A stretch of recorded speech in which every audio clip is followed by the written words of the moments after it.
Okay, chicos, here's a quick, all in a nutshell, review of the present tense of verbs in Espanol. Please take notes as appropriate. Okay, we're going to talk about conjugating verbs. What is conjugating verbs? It's changing the ending.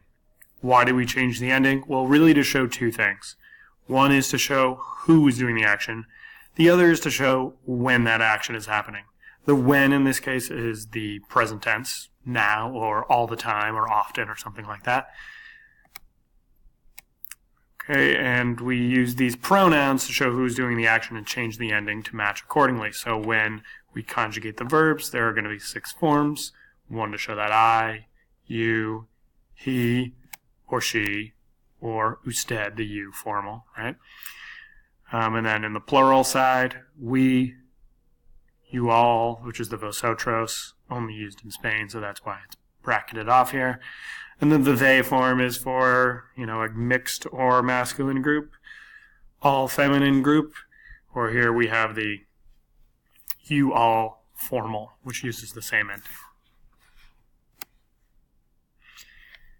So what does that look like for regular verbs? Here's an AR verb. This is called the infinitive, just means to help, or sometimes it can be translated as helping. Drop that AR, put endings on there. O, as, a, amos, ais, an. All right, and those kind of follow the same shape. I, you, he, she, or usted, you formal. We, you all, they, or you all formal. All right, so that's an AR verb. Here's an ER verb. Same thing, drop that ER that makes it an infinitive, and then change the ending to show who's doing it, and this is showing that it's in the present, right? O, ES instead of AS, E instead of A, amos instead of amos, right? Eis instead of ais, ein instead of am. Lastly, we've got an IR verb. Same thing, drop it at endings. O, es, a. So far it looks exactly like the ERs. And notice that emos is a little different from amos. Is is a little different from ace. But ein is back to normal. So really only these two are different between the ERs and the IRs. Feel free to pause this at any time if you need to jot some things down. Next we're going to have irregular yo form verbs, which is exactly what it sounds like.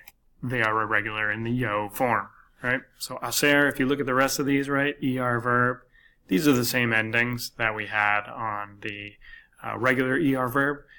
The yo form's a little weird though. This, instead of a C, it changes to a G. We have other ones like that. Pongo, tengo, vengo, whole bunch.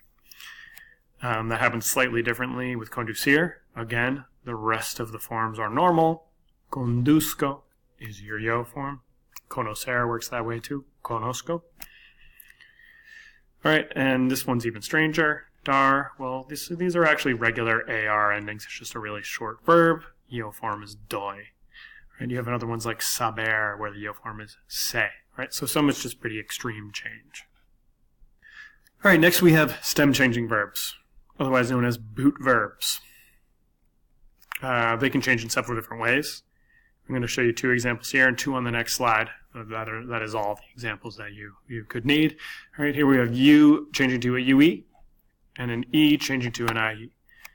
Okay, so an example is jugar. You have a U here in the infinitivo. We're going to drop the AR and add endings like a normal verb.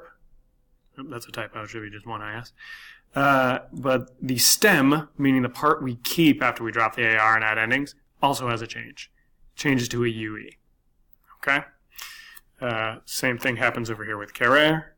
We have an E in the stem that changes to an IE. Otherwise, we just have regular ER verb endings on there. All right? So the stem is changing in some way. Why do we call it a boot? Because if we draw a shape around the ones that change, it kind of looks like a shoe or a boot or something. No change happening here in the nosotros and the vosotros. That's just a U, just an E. So it looks more like a regular verb here from querer, queremos.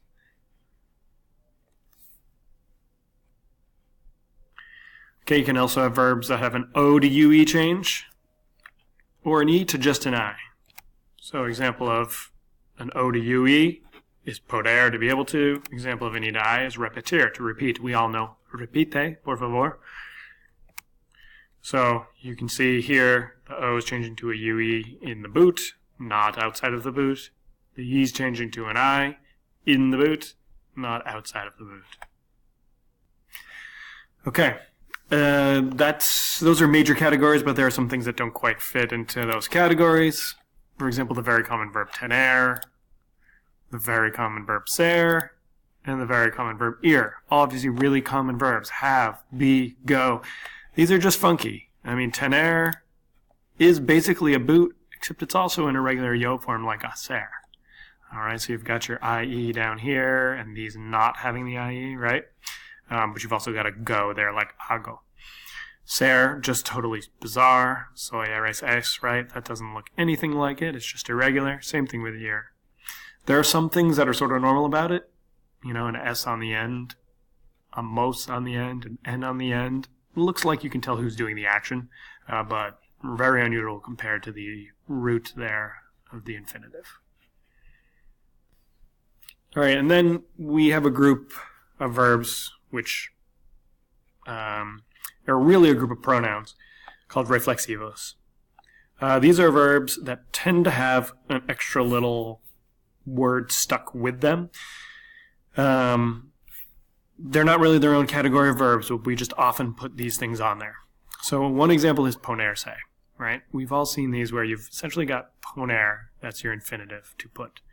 And then you've got a se stuck on the end. And then we take it off, put it in the beginning, and change it to match the person. So this looks kind of normal. Pongo, pones, pone, all that, right?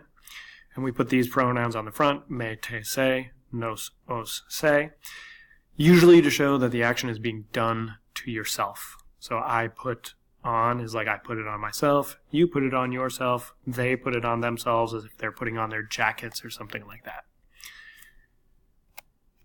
Notice how this also is an irregular yo, in addition to having the me, te, se, whatever. Okay, this one, similar. We've got the me, te, se, nos, os, se. That's exactly the same. Then we've got this other verb, sentar, with a se stuck on the end, right? This happens to also be a boot verb. So I sit down, you sit down. It's going to have the boot change in addition to having these on the front. So they're kind of combining multiple ideas at the same time.